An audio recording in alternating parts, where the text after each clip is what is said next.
Joining us now with more on that from Beirut in Lebanon is Adam Barron. He's a visiting fellow with the European Council on Foreign Affairs.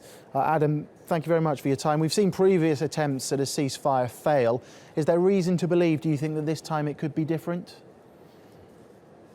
I think what we're looking at now is perhaps the best prepared ceasefire we've seen in Yemen so far. This is the third ceasefire. The first two collapsed almost immediately.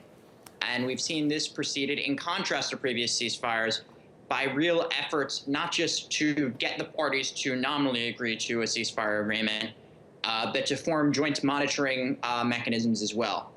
That being said, I think the situation on the ground does speak for itself. There is still fighting in Taiz, but if we do see a reduction in fighting, I think that would be a tentative sign of success, at least in this early period. You've touched on the situation on the ground there. Which side has the upper hand militarily right now?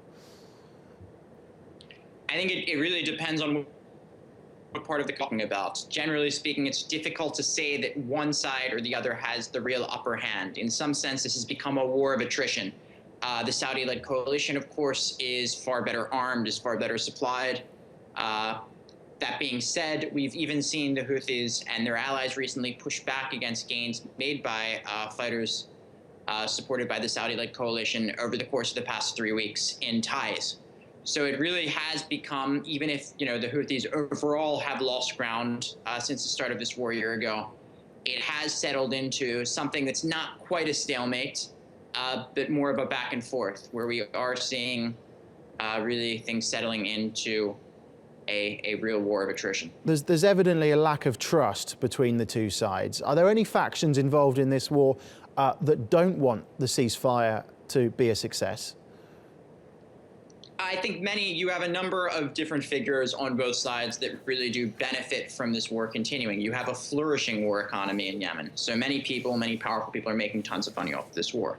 Obviously, groups outside of the political process, for example, the Yemeni branch of al-Qaeda in the Arabian Peninsula, would love to see the ceasefire failed.